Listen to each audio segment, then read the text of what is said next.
That's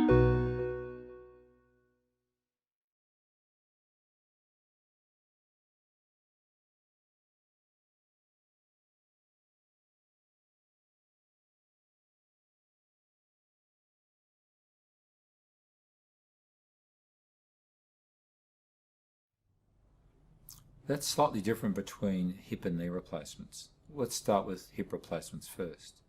For a lot of those patients, they've been in severe pain beforehand and often very stiff hips. Many of those patients are surprised as to how little pain they have post-operatively.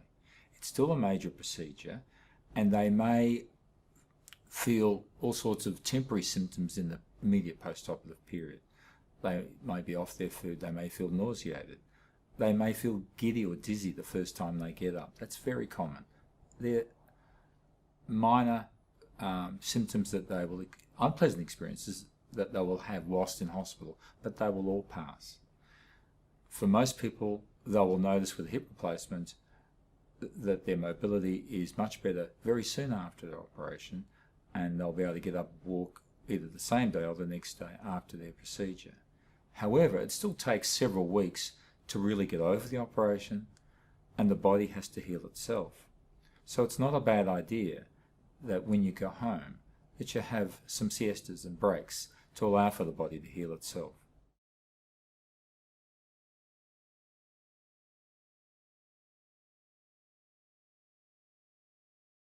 For knee replacement surgery, it's a little more grueling. The knee is a more sensitive area of the body. It tends to swell up dramatically after the surgery, and so some patients may experience quite a deal of pain.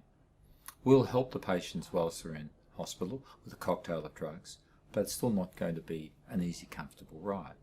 Every patient is different, and don't compare yourself with someone else. Some people find it relatively easy, other people are in pain for quite some weeks afterwards. In addition, with a knee replacement, you have to work hard to get the knee to bend and to straighten. So you'll need some physiotherapy, and you'll need to work hard when you get home also to keep working on exercises that you would have been given whilst you're in hospital.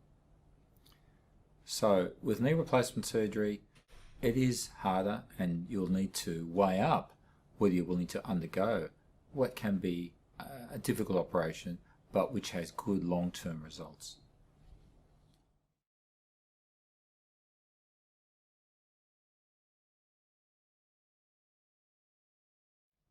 Knee replacement surgery for most patients is a very successful operation. When we do a hip replacement, we often tell patients that they may not even remember they've had a hip replacement that feels so good. That's for the majority.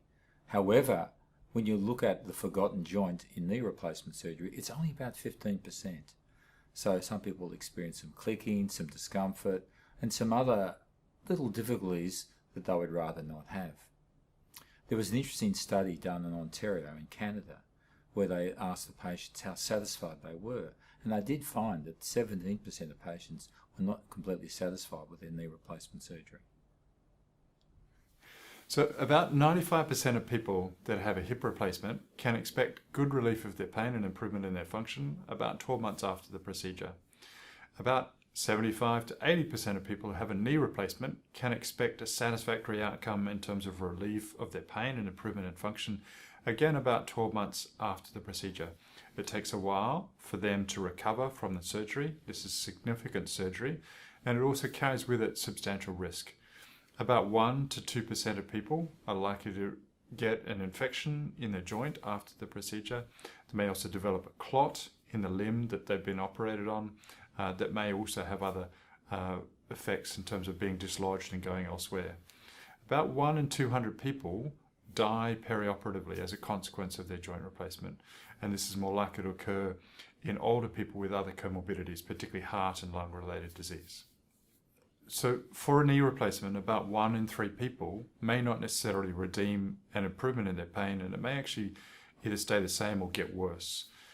That commonly occurs in the context of an inappropriate diagnosis being made in the first instance, and the pain related to what you thought was knee osteoarthritis may be a referred pain from somewhere else, and or you have substantial comorbidity, particularly depression, that interferes with your ability to respond appropriately to a joint replacement.